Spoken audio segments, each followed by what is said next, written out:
Malheureusement, le rêve sénégalais au Qatar s'est arrêté en huitième de finale. La belle aventure des Lions de la Teranga à la Coupe du Monde 2022 s'est heurtée au réalisme des Anglais.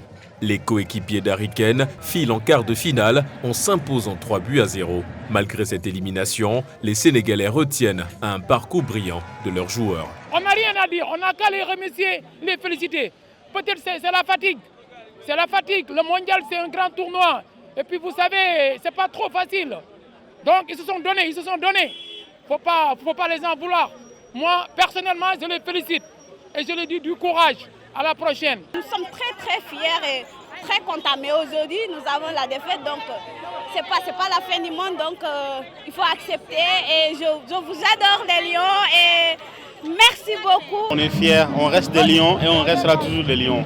Donc juste la défaite, on a vu que vraiment physiquement ils sont plus forts et puis techniquement ils sont plus forts. Donc on n'a pas à démériter. La domination anglaise s'est faite ressentir tout au long de la rencontre.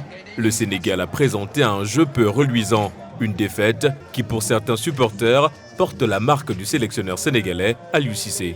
Aliou Cissé a perdu naturellement son milieu de terrain. Donc effectivement son système est déjoué en pleine Coupe du Monde.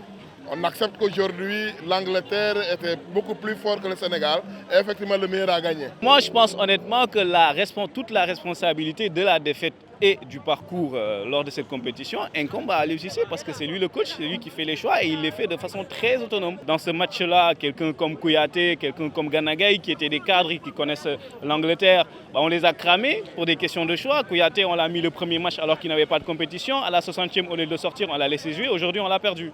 Le Sénégal quitte ainsi le mondial avec le regard tourné vers les prochaines compétitions internationales. Le champion d'Afrique va remettre son titre en jeu en 2023 en Côte d'Ivoire pour la prochaine Coupe d'Afrique des Nations.